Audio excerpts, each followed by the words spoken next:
ദാ ഇതുപോലെ നിറഞ്ഞു നിന്നതായിരുന്നു എൻ്റെ റംബൂട്ടാൻ. എന്നാൽ കുറച്ച് ദിവസത്തിന് ശേഷം എന്താണ് സംഭവിച്ചതെന്ന് നോക്കാം. ഒരു 1-1.5 ആഴ്ചയ്ക്ക് മുന്നേ എല്ലായിടത്തും നല്ല മഴ തുടങ്ങി. അപ്പോഴാണ് നമ്മുടെ റംബൂട്ടാന് ഈ അവസ്ഥ വന്നത്. എന്താണെന്ന് നമുക്ക് നോക്കിയാലോ. ഇതുപോലെ നിറയെ കായ്കളുണ്ടാകാൻ ഞാൻ എന്താണ് ചെയ്തത് എന്ന് 2 വീഡിയോ ഞാൻ ചെയ്തിട്ടുണ്ട്. അതിൻ്റെ ലിങ്ക് ഡിസ്ക്രിപ്ഷനിൽ നൽകാം. നിങ്ങൾ ആ വീഡിയോ കണ്ടിട്ടില്ലെങ്കിൽ തീർച്ചയായും അത് കണ്ട് നോക്കുക.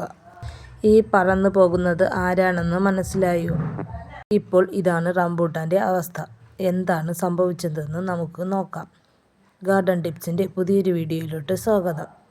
ഈ ദിവസം റാന്നിയിൽ ഉണ്ടായ പ്രളയത്തെക്കുറിച്ചൊക്കെ ഞാൻ വീഡിയോ ചെയ്തിട്ടുണ്ടായിരുന്നു. അന്നാണ് സംഭവം. അതായത് ഈ മാസം 1-ാം തീയതി ഞാൻ പോയി തിരികെ വന്നപ്പോൾ റംബൂട്ടാൻ്റെ ചുവട്ടിൽ നിറയെ കായ്കളായിരുന്നു. ഇതിൽ എല്ലാം ഞാൻ എടുത്തിട്ടില്ല. പറക്കി കഴിഞ്ഞ് അതിനുശേഷമാണ് ഞാൻ കുറച്ചെടുത്തത്. പറക്കി കഴിയാറായപ്പോൾ ഞാൻ കരുതി നിങ്ങളെയും കൂടി ഒന്ന് കാണിക്കാമെന്ന്. ദാ കുറേ കൊത്തി കിളികൾ ഇട്ടിട്ടുണ്ട്.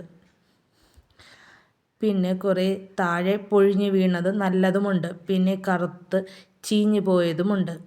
അങ്ങനെ പലതരത്തിലുള്ള റംബൂട്ടാൻ ഞാൻ ഇവിടെ നിന്ന് എടുത്തു.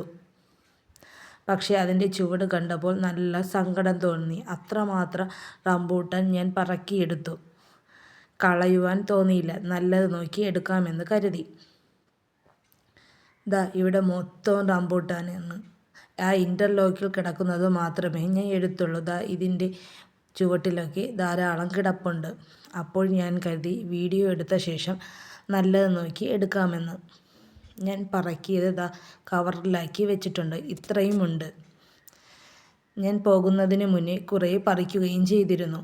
കുറച്ച് ദിവസം കൊണ്ട് നമ്മൾ പറിക്കുന്നുണ്ട്. എന്നാലും പോയി വന്നപ്പോൾ ഇത്രയും മാത്രം വീണു പോയപ്പോൾ നല്ല വിഷമം തോന്നി. മഴ ആയതുകൊണ്ട് തന്നെ കുറേ പൊഴിഞ്ഞു പോയി. അതുമാത്രമല്ല, ദാ പറന്നു പോയത് കണ്ടില്ലേ, അത് തത്തയാണ്. തത്തയുടെ ശല്യം ഇവിടെ കൂടുതലാണ്. നമ്മുടെ പേരമരത്തിലും ഈ റംബൂട്ടാനിലൊക്കെ വന്ന് കായ്കൾ വന്ന് മൊത്തവും കൊത്തിക്കൊണ്ട് പോകാറുണ്ട്. നമ്മൾ വലയിടാതെ നിർത്തിയിരിക്കുന്നത് കൊണ്ട് തന്നെ അതിൽ ഉള്ളതെല്ലാം കിളികൾ കൊത്തി താഴെ ഇടുകയും ചെയ്യുന്നുണ്ട്. റംബൂട്ടാൻ കായ്കൾ ഉണ്ടാകുന്നതിന് മാത്രമല്ല, നമ്മുടെ മുറ്റത്ത് തണൽ നൽകുന്നതിന് കൂടിയാണ് വളർത്തുന്നത്. അതുകൊണ്ടാണ് അധികം കോതി നിർത്താത്തത്. അതിൻ്റെ മുകൾ ഭാഗം മാത്രമേ നമ്മൾ കോതി നിർത്താറുള്ളൂ.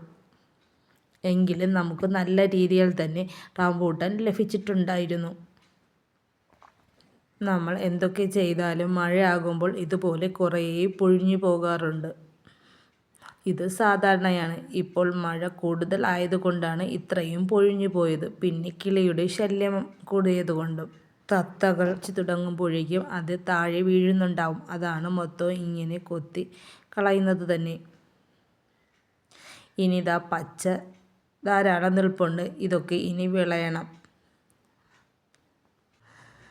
നമ്മൾ ഇത് നെറ്റിട്ട് നിർത്തിയിരുന്നുവെങ്കിൽ ഇതിൽ നിന്നും നമുക്ക് ഒന്നും നഷ്ടമാവത്തില്ലായിരുന്നു.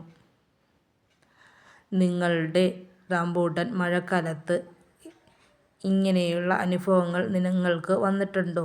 ഒന്ന് കമൻറ്റായി രേഖപ്പെടുത്തുക. അതിനോടൊപ്പം ഇതുപോലെയുള്ള വീഡിയോകൾക്കായി ഗാർഡൻ ടിപ്സ് എന്ന ചാനൽ സബ്സ്ക്രൈബ് ചെയ്യുക. ഈ വീഡിയോ നിങ്ങൾക്ക് ഇഷ്ടമായെങ്കിൽ ഒരു ലൈക്കും കൂടി തരാൻ മറക്കരുത്.